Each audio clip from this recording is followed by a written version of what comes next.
আমি এখন দাঁড়িয়ে আছি চিড়িয়া মোড়ে, এটা বিটি রোডে আর দমদম রোড ক্রসিং। আমি এখানে দাঁড়িয়ে আছি। এবার আমি কোথায় যাব সেটা পরবর্তী পর্যায়ে বলছি, তার জন্য আপনাদের ধৈর্য ধরে পুরো ভিডিওটা দেখতে হবে। আজ কোথায় যাচ্ছি? নিয়ে যাচ্ছি পুরনো কলকাতার একটা অধ্যায়ে, যেখানে জানতে পারবেন পুরনো কলকাতা সম্পর্কে নানা কথা এবং আরও নানা কাহিনী।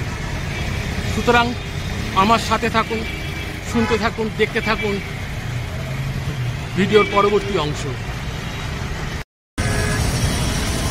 এই যে দেখছেন সকালবেলার ব্যস্ততম বিটি রোড, যার পুরো নাম হলো ব্যারাকপুর ট্রাঙ্ক রোড।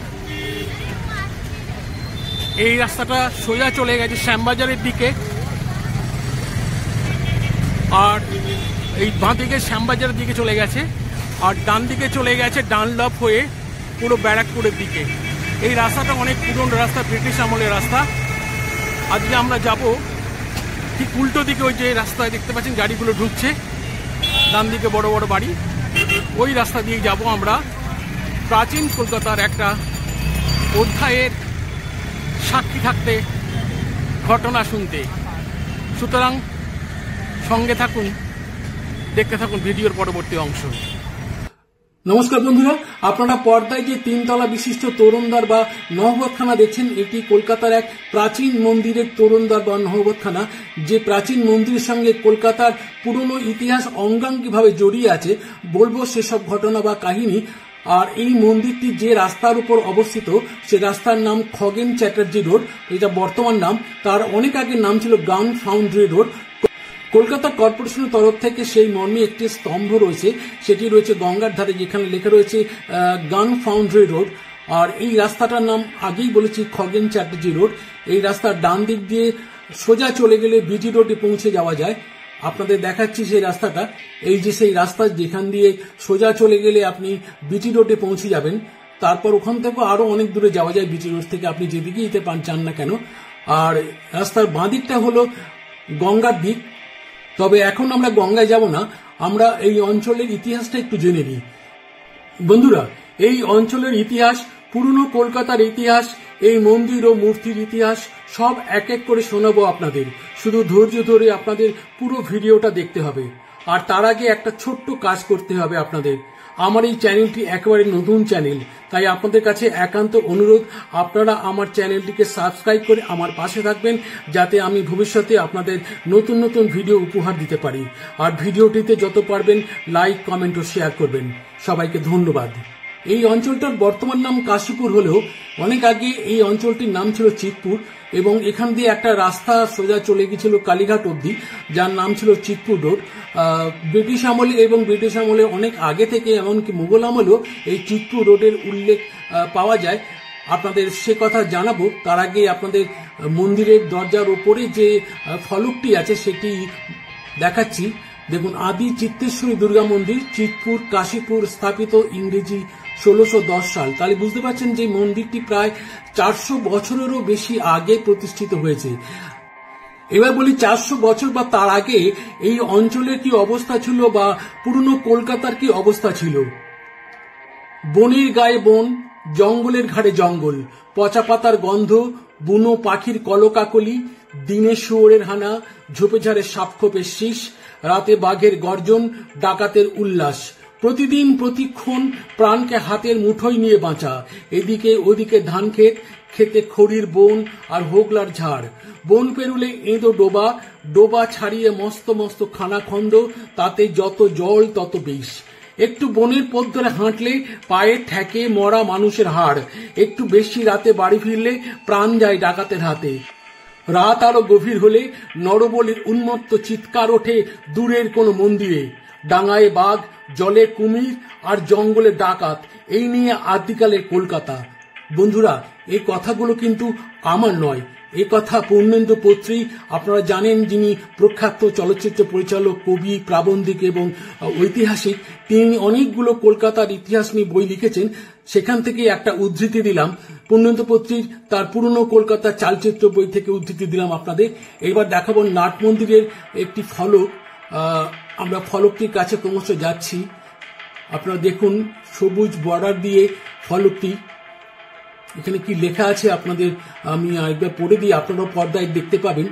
শ্রী শ্রী জয়চণ্ডী চিত্তেশ্বরী, চিতপুরের আদি চিরপ্রসিদ্ধ সর্বজন বিদিত চিত্তেশ্বরী দুর্গা দেবী, স্থাপিত ইংরেজি 1610 সাল। চিতপুর রোড কলকাতার একটি পুরাকালের পথ। মোগল বাদশাদিগের আমল হইতে এই পথটির অস্তিত্ব।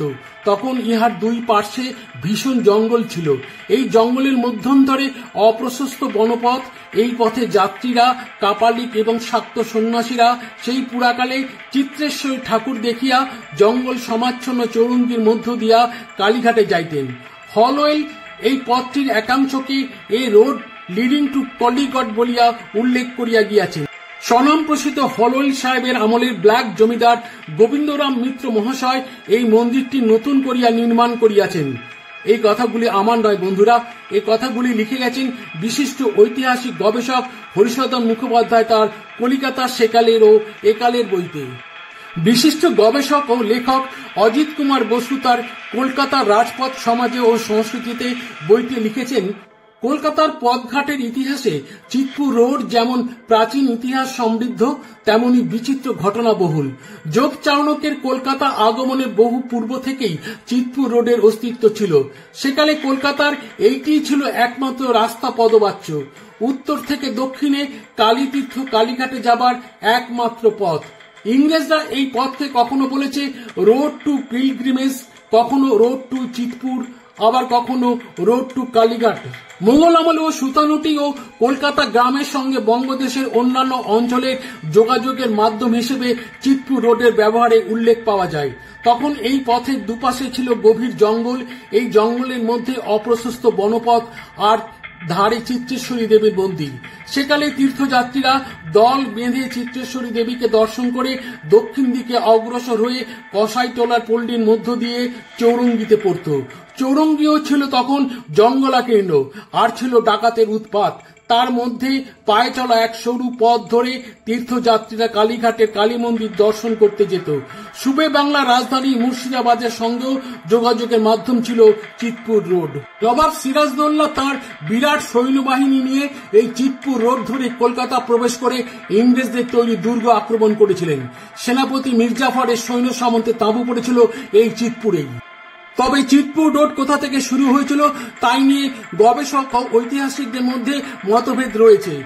কোন কোন গবেষক মনে করেন চিতপুর রোড বাগবাজার থেকে শুরু, আবার ঐতিহাসিক এবং গবেষক রাধারমন মিত্রের মতে চিতপুর রোড বাগবাজারের খালের পরপারে উত্তর দিকে আগেও ছিল, আজও আছে।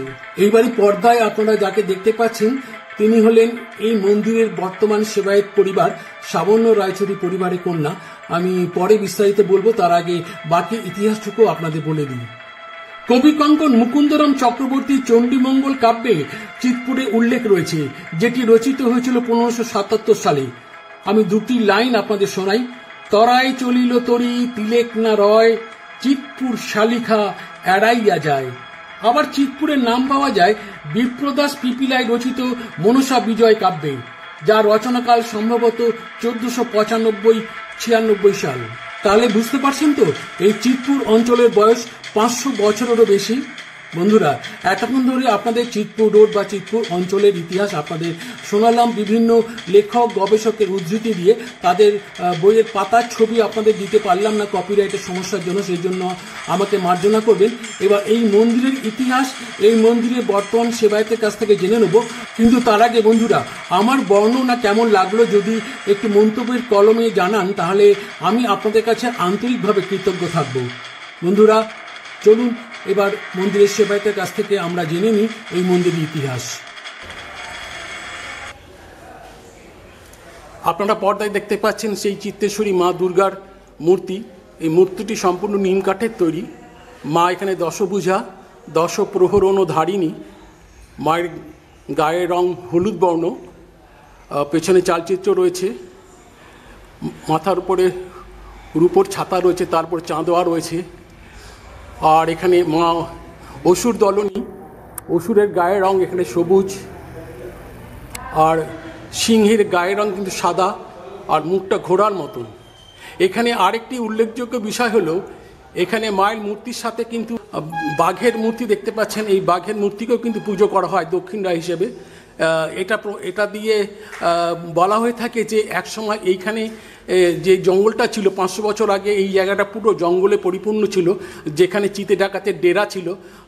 তার আন্ডারে 500 প্রায় ডাকাত ছিল, এবং তাদের মধ্যে বাংলা, বিহার, উড়িষ্যার লোকজনও ছিল, এবং হিন্দু মুসলমানও ছিল শোনা যায়।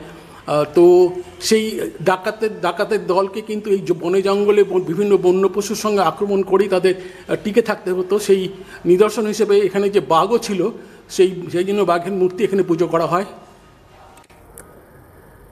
আপনারা দেখছেন সেই মূর্তি।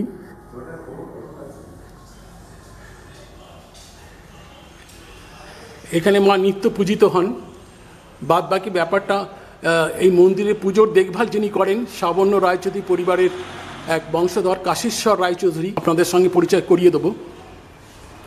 আর বিভিন্ন সময় মন্দিরের সংস্কারের কাজে যারা এগিয়ে এসেছেন তাদের এখানে নামটা দেওয়া আছে। আর এইবার আমি সেই দাদার কাছে এসেছি। দাদার নাম কাশীশ্বর রায়চৌধুরী, সাবর্ণ রায়চৌধুরী বংশধরদের এক বংশধর। দাদা, এবার আপনি বলুন এই মন্দির সম্পর্কে, আপনাদের পরিবার সম্পর্কে কিছু কথা। ইনি হচ্ছেন দেবী চিত্তেশ্বরী দুর্গা, দশভুজা দেবী চিত্তেশ্বরী দুর্গা। আমি হচ্ছি বর্তমান সেবায় এই মন্দিরের। আমার নাম কাশীশ্বর রায়চৌধুরী। তা দেবী হচ্ছে চিতে ডাকাতে আরাধ্য দেবী চিত্তেশ্বরী। এনার দেখবেন এত সুন্দর মূর্তি, এনার পাশে কার্তিক, গণেশ, লক্ষ্মী, সরস্বতী নেই। ইনি হচ্ছেন চণ্ডী মূর্তি, মা চিত্তেশ্বরী দুর্গা চণ্ডী মূর্তি। চিত্তেশ্বরী নামটা এসছে যেহেতু চিতু ডাকাতের আরাধ্য দেবী। চিতু ডাকাত মাকে প্রতিষ্ঠা করেছিল জঙ্গলের মধ্যে, আজ থেকে বহু যুগ আগের ঘটনা। চিতু ডাকাতের নাম থেকে চিত্তেশ্বরী, এবং এই চিত্তেশ্বরী দেবীর নাম থেকে এই প্রাচীন রাস্তার নাম এসেছে যে চিতপুর যে রোড, এই চিত্তেশ্বরী দেবীর নাম থেকেই এই চিতপুর রোডটা এসেছে। যাই হোক, এই চিত্তেশ্বরী পশ্চিমবঙ্গের সবচেয়ে প্রাচীনতম দেবী, প্রতিষ্ঠিত। এনার ভাসান হয় না, এনার আগমন নেই, এনার বিসর্জন নেই। ইনি এখানে সারা বছর পূজিত হয় এখানে।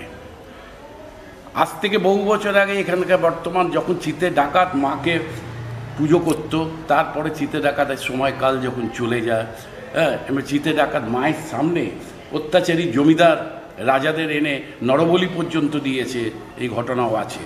চিতে ডাকাত খুব দুর্ধর্ষ ভয়ঙ্কর ডাকাত ছিল। এই জঙ্গল তখন গভীর জঙ্গল, এখানে কেউ ঢুকতে পারত না। ডাকাত আর হিংস্র জীবজন্তুর বাস ছিল এই জঙ্গলের মধ্যে। তাই দেখবেন জঙ্গলে ডাকাতরা বাঘের সঙ্গে যুদ্ধ করেও থাকতে হতো বাঘার। সেই জন্যে তাকে সন্তুষ্ট করার জন্য দক্ষিণ রায়ের স্বরূপ মায়ের সঙ্গে একটা ছোট বাঘ রাখা আছে, একটা চিতা ছোট বাঘ রাখা হয়েছে, যাতে বাঘকে সন্তুষ্ট করা যায়, বাঘ পুজো করা হয় এখানে। একমাত্র দুর্গা এই চিত্তেশ্বরীর কাছেই দেখবেন বাঘ পাওয়া যায়, নাহলে মা তো সিংহ বাহিনী অসুর দলনী মা রয়েছেন এখানে। এইটাই হচ্ছে প্রাচীনত্বের বড় একটা নিদর্শন যে বাঘ মা চিত্তেশ্বরীর সাথে রয়েছেন। যাই হোক, এই পুজোটা আপনাদের বংশে যে পূর্বপুরুষ যিনি পেয়েছিলেন মানে দায়িত্বটা, সেটা কি করে, সেই ঘটনাটা একটু বলুন। চিতে ডাকাত যখন এই জঙ্গল ছেড়ে চলে যায় মোগল সাম্রাজ্যের সঙ্গে যুদ্ধ হওয়ার পর, এই চিতে ডাকাত এই জঙ্গল ছেড়ে চলে গেলে মা অপূজিত অবস্থায় এই জঙ্গলে পড়ে থাকে। সেখানে পরবর্তীকালে এখানে যখন মানুষ ঢুকতে আরম্ভ করে ধীরে ধীরে, এক ব্রহ্মচারী আছে, নৃসিংহ ব্রহ্মচারী। তিনি স্বপ্ন পেয়ে মাকে আবার পুনরুদ্ধার করে এখানে একটা কুড়ে ঘরের মতো রেখে মাকে পুজো আশ্রাসী সন্ন্যাসী শুরু করেন। তান্ত্রিক সন্ন্যাসী ছিলেন ইনি, শুরু করেন। সেই সময়টা হচ্ছে ইংরাজি 1586 সাল। ওই সন্ন্যাসী যখন মাকে পুনরুদ্ধার করে বসালো 1586। পরবর্তীকালে সন্ন্যাসী যখন পুজো করতে লাগলো, এখানকার তৎকালীন জমিদারের কাছে খবর গেল যে চিতে ডাকাত যে দেবীকে পুজো করত সেই দেবীকে দর্শন করা যাচ্ছে। কিন্তু চিতে ডাকাত কোন দেবীকে পুজো করতো, ভয় তো এই জঙ্গলে কেউ ঢুকতে পারতো না। দেবী আকৃতি বা কোন দেবী সে জানতো না। সবাই জানতো ডাকাত পুজো করছে কালী, ডাকাতরা কালী পুজোই বেশি করে। কিন্তু একমাত্র চিতে ডাকাতই এই দশভুজা চণ্ডীর মূর্তি পুজো করেছিল, চিতে ডাকাতি।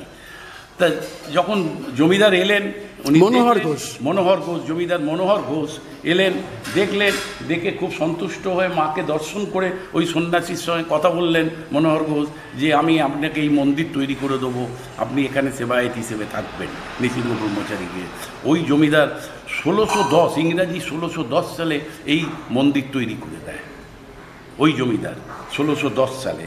তারপর থেকেই ওই মনোহর আপনার নৃসিংহ ব্রহ্মচারী মাকে সেবা করতে থাকেন, পুজো আর্চা করতে থাকেন, এবং পরবর্তীকালে জঙ্গল কেটে যখন এই গর্ভগৃহে তৈরি হয়, পাশে এক শিবলিঙ্গ পাওয়া যায় সমসাময়িক, মায়ের সমসাময়িক। চলুন আমরা শিবলিঙ্গটা দেখি।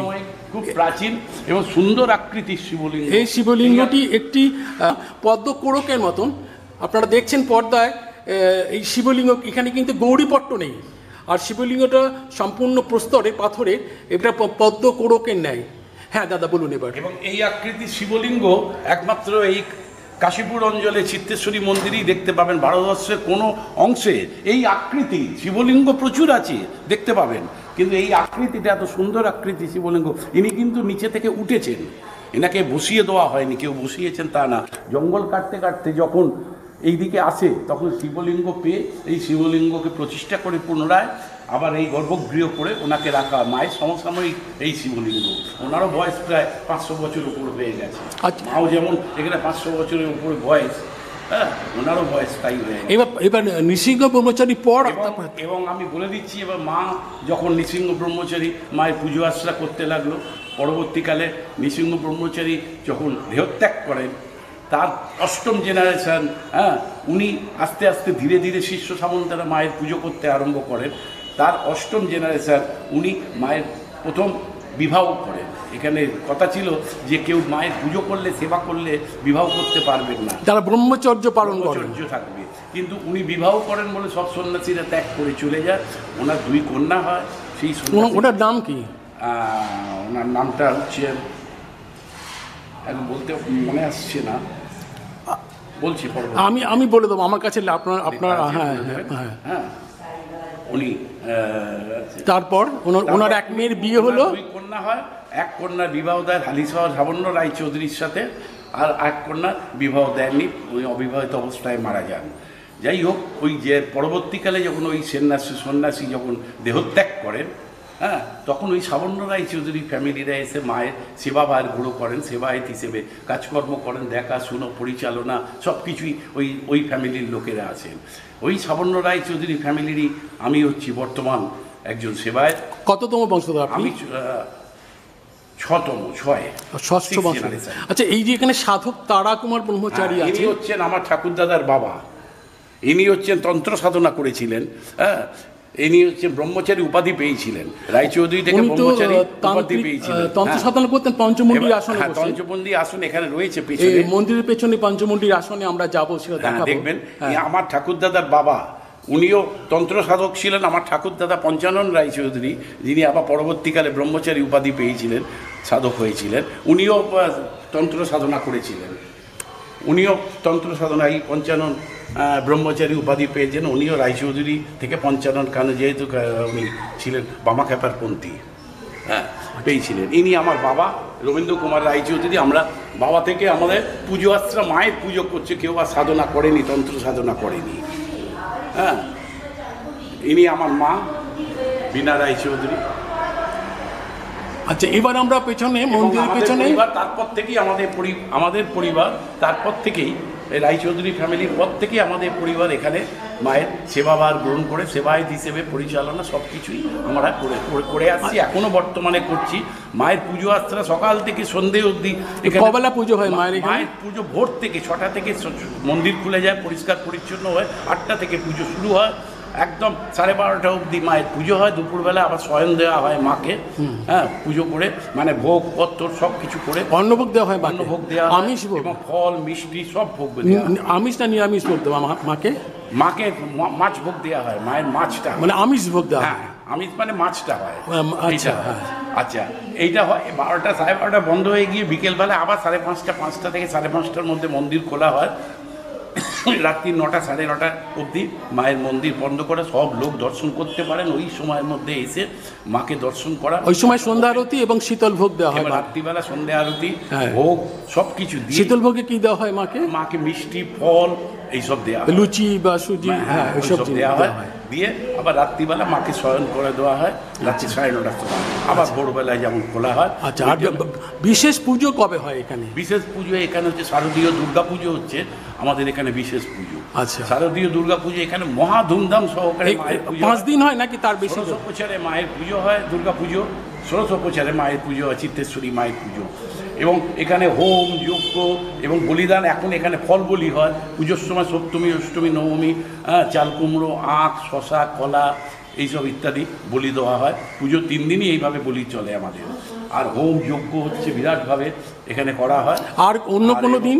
আর প্রচুর মানুষের সমাগম হয় ভক্তের, এবং ভোগপত্র সেদিন 3 দিনই মায়ের বিরাট আকারে ভোগ দেওয়া হয় নানা রকম। অষ্টমীতে যেমন 8 রকম তরকারি দিয়ে, ভাজা দিয়ে মায়ের ভোগ দেওয়া হয়। সপ্তমীতে মায়ের 7 রকম তরকারি ভাজা দিয়ে ভোগ দেওয়া হয়। নবমীতেও মায়ের সেই রবে, কিন্তু মাছ ভোগ হয় সপ্তমী, আর নবমীতে মাকে মাছ ভোগ দেওয়া হয়। সপ্তমী নবমীতে মাকে মাছ ভোগ ছাড়া 450 জন মায়ের ভক্তবৃন্দ এসে এই দালানে বসে খায়, ভোগ খায়। আচ্ছা, এবং নিয়েও যায়, মায়ের ভোগ খায়, খুব সুন্দর আনন্দ সহকারে মায়ের এখানে ভোগ বিতরণ করা হয়। আচ্ছা, আরেকটা কথা বলুন, দুর্গাপুজো ছাড়া আর কি কি পুজো হয় এখানে? দুর্গাপুজো তো হচ্ছে, মা যেহেতু সব রূপেই রয়েছেন, এখানে অন্নপূর্ণা, বাসন্তী, কালী পুজোর সময় কালী রূপে মাকে পুজো করা হয়, এবং সব পুজোতেই সব রূপে মাকে এখানে পুজো করা হয়। মানে জগদ্ধাত্রী রূপে, জগদ্ধাত্রী পুজোতেও মাকে জগদ্ধাত্রী রূপে পুজো করা হয়। বাসন্তী পুজো সুন্দরভাবে সব 16 প্রচারে আমাদের এখানে পুজো হয়। সব কিছু পুজোতেই মাকে ওই রূপে, মা যেহেতু একই, ও সব রূপে সেই রূপে মাকে পুজো করা হয়। এবং সব পুজো মা এক, কিন্তু রূপ আলাদা, রূপ আলাদা, রূপ আলাদা। আমাদের সকাল থেকে সন্ধে অবধি পুজো চলছে, আমরা পুজো করছি মায়ের কাছে এইভাবেই রয়েছি, এবং আশা করছি মা সবাই মঙ্গল, নিশ্চয়ই সবার মঙ্গল। সবাই আসুন, মাকে দর্শন করতে আসুন, দেখতে আসুন। এত প্রাচীন, পশ্চিমবঙ্গের প্রাচীন দেবী দুর্গা, এর দ্বিতীয় কোনো নেই। হ্যাঁ, মায়ের সাথে সাথে চিত্তেশ্বরী দেবী, এর দ্বিতীয় কোনো নেই। এই পশ্চিমবঙ্গের কাশীপুর অঞ্চলে এই চিত্তেশ্বরী অবস্থিত, 500 বছর ধরে এখানে প্রতিষ্ঠিত। মায়ের মূর্তির পাশাপাশি 500 বছরের ইতিহাসটা আপনারা জানতে পারবেন। 500 বছরের কলকাতাকে, পুরনো কলকাতাকে ছুঁতে পারবেন, অনুভব করতে পারবেন, স্পর্শ করতে পারবেন যে এখানে কি ছিল সেটা। এই দাদার কাছে এসে যদি আপনারা গল্প করেন, দাদা খুব ভালো মানুষ, গল্প করতে ভালোবাসেন। যদি আপনারা দাদার সঙ্গে দেখা পান, সাক্ষাৎ পান, দাদার সঙ্গে কথা বলবেন, জানতে পারবেন সেই সময়কার কাহিনী। আর ভিডিওর মাধ্যমে তো আপনারা সমস্ত তথ্যই পেয়ে গেলেন দাদার মুখ থেকে। এবার আমরা যাব মন্দিরের পিছনে পঞ্চমুণ্ডির আসন আছে, সেই পঞ্চমুণ্ডির আসন দেখতে যাব আমরা। এবং এখানে মায়ের কাছে কিন্তু আরেকটা কথা বলি, এখানে আরো দেবদেবীর মূর্তি আছে, যেমন শীতলা মা মূর্তি রয়েছে। চলুন আমরা শীতলা মায়ের মূর্তিটা দেখি। এখানে শীতলা মায়ের মূর্তি রয়েছেন। আচ্ছা, এখানে দেখুন, হিন্দিতে কিন্তু দুর্গা স্তোত্র লেখা রয়েছে। আর এখানে এই যে একটা জিনিস, বিশেষ জিনিস, এটা হচ্ছে তন্ত্র, হ্যাঁ তন্ত্র মতে। এটা কি নাম দাদাটা?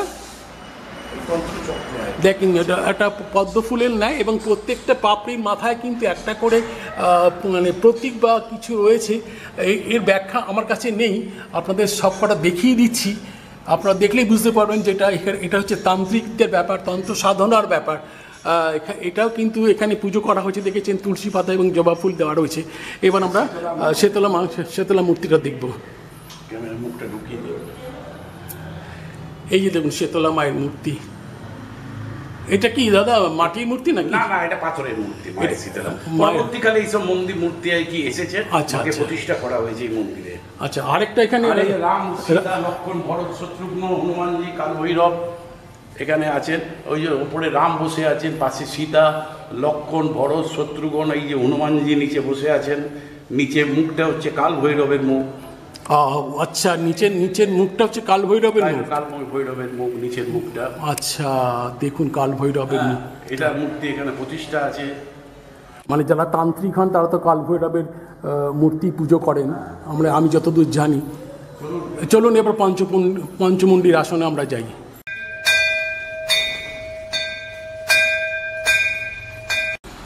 আমরা এবার চলে এসেছি মন্দিরের পেছনে পঞ্চমুণ্ডির আসনে।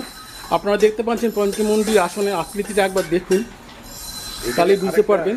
আর একটা কথা বলে দিই, যখন আমার ঠাকুরদাদা বা ঠাকুরদাদার বাবা এখানে বসে সাধনা করেছিলেন, তখন এখানে পঞ্চমন্ডি আসন এখানেই ওনারা স্থাপন করেছিলেন, এবং ওনারা যখন দেহত্যাগ করেন, চলে যান, পরবর্তীকালে আমার বাবা বা আমাদের কেউ আর তন্ত্র সাধনায় যাননি, মায়ের পুজো আশ্রয় করেছেন। সেই জন্য এটাকে তন্ত্র রাখতে নেই, তো ওটাকে ভঙ্গ করে দিয়ে একটা শিবলিঙ্গ প্রতিষ্ঠা করে পুজো আশ্রা করার জন্য একটা সিম্বল হিসেবে রাখা হয়েছে।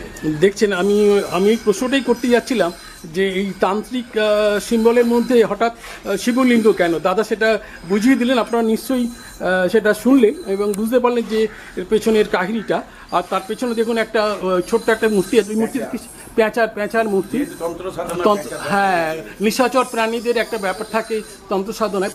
আর একটা ত্রিশূল রয়েছে, যেহেতু শিবলিঙ্গ বসানো আছে ত্রিশূলটা রাখা। হ্যাঁ, সেই আপনারা দেখুন পঞ্চমন্দির আছে, প্রাচীন নিম গাছ রয়েছে, এর বয়সও প্রায় 300 বছর হয়ে গেল।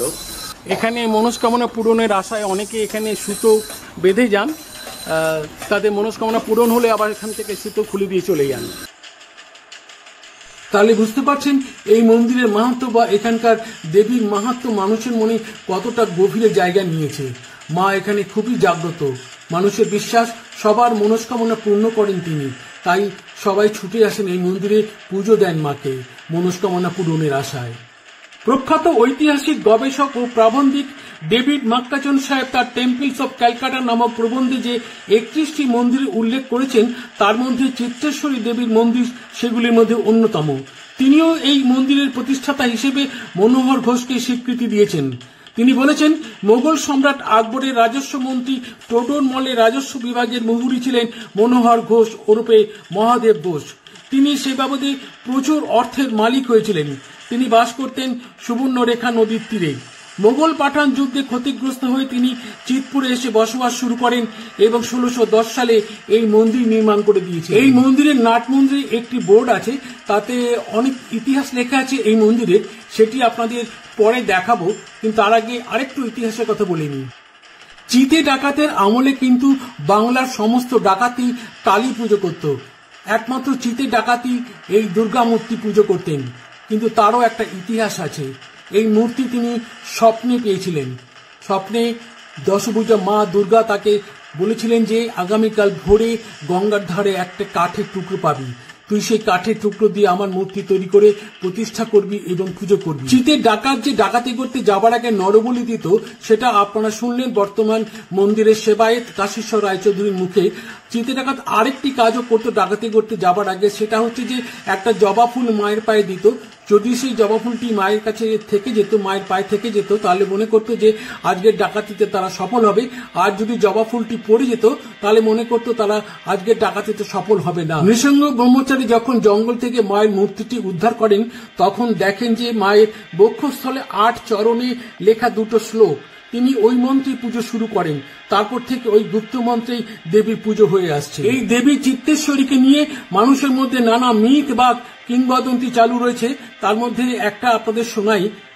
লেখক স্বপন মৈত্র তার মাতৃ আরাধনায় বাংলার ডাকাত বইতে উল্লেখ করেছেন যে দেবী চিত্রেশ্বরী দেবত্ব সম্পত্তি শেওড়াফুলি রাজবংশের জমিদারি অন্তর্ভুক্ত ছিল এবং ওই সম্পত্তির মালিক ছিলেন ওই বংশের এক রাজকন্যা।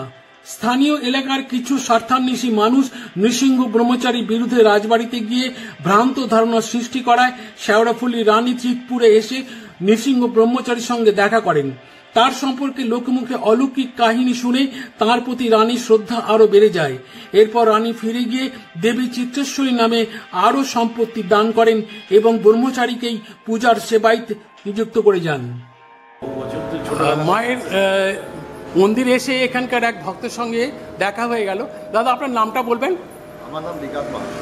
হ্যাঁ, বিকাশ মাহাতো। বিকাশ মাহাতো। আপনি কতদিন ধরে এই মন্দিরে আসছেন?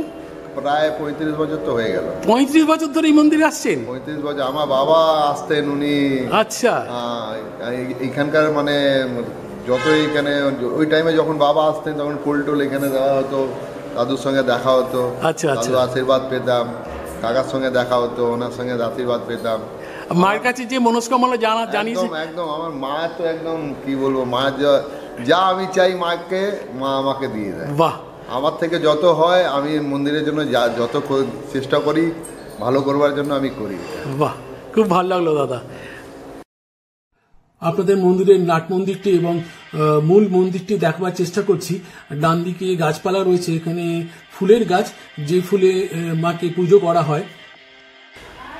এই দেখুন মন্দিরের সংস্কারের যারা সাহায্য করেছিলেন তাদের আরেকটি বোর্ড এখানে রয়েছে, শ্রী শ্রী চিত্তেশ্বরী শরণম কাশীপুর নিবাসী স্বর্গীয় মার কালীকৃষ্ণ, কি এটা, কুমার কালীকৃষ্ণ রায় বাহাদুর বনিতা শ্রীমতী সূর্যমণি দাসী, 1286 সাল।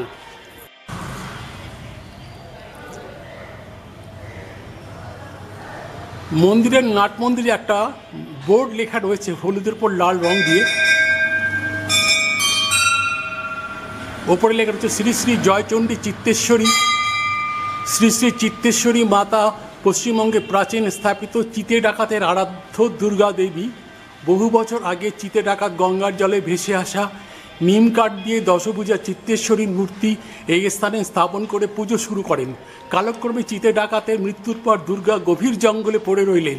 পরবর্তীকালে নৃসিংহ ব্রহ্মচারী নামে এক তান্ত্রিক সাধু ইংরেজি 1586 খ্রিস্টাব্দে দেবী চিত্তেশ্বরীর স্বপ্নাদেশ পেয়ে যথাস্থানে পুনরায় জঙ্গলে দেবীকে স্থাপন করে পুজো শুরু করেন। উক্ত স্থানের তৎকালীন জমিদার মনোহর ঘোষ ইংরেজি 1610 খ্রিস্টাব্দে চিত্তেশ্বরী এই মন্দির প্রতিষ্ঠা করে দেন। চিতপুর রোড এই চিত্তেশ্বরী দেবীর নামে থেকে খ্যাত হয়েছে। চিত্তেশ্বরী দুর্গার দারু বিগ্রহ পশ্চিমবঙ্গের অন্যতম প্রাচীন পুরাকীর্তি। আর যারা মন্দিরের সংস্কারের কাজে সাহায্য করেছেন শ্রী গিরিশচন্দ্র দাস ও শ্রীমতী নীরদা মণি দাসী, এইরকম অনেকেই সাহায্য করেছেন মন্দিরের সংস্কারের কাজে। বন্ধুরা, দাদা তখন সাক্ষাৎকারের সময় যে নামটি বলতে পারেননি, অর্থাৎ নৃসিংহ ব্রহ্মচারী কোন শিষ্য বিবাহ সূত্রে হালিশহরে সাবর্ণ রায়চৌধুরী পরিবারের সঙ্গে আবদ্ধ হয়েছিলেন তার নামটা তিনি বলতে পারেননি। সেই সময় আমারও মনে ছিল না, সেই নামটি আপনাদের জানিয়ে রাখি। তিনি হলেন শ্যামসুন্দর ব্রহ্মচারী। তিনি হালিশহরে সাবর্ণ রায়চৌধুরী পরিবারের এক কন্যাকে বিবাহ করে উনি ব্রহ্মচর্য জীবন ছেড়ে গারস্থ জীবনে প্রবেশ করেন। বন্ধুরা, আজকের ভিডিও তাহলে এখানে শেষ করছি। ভিডিওটি কেমন লাগলো যদি জানান তাহলে কৃতজ্ঞ থাকবো। আর মন্দিরের পুজো ভোগ বা অন্য যে কোনো ব্যাপারে যদি আপনাদের কোনো জিজ্ঞাসা থাকে তাহলে দাদার সঙ্গে ফোনে কথা বলে নেবেন।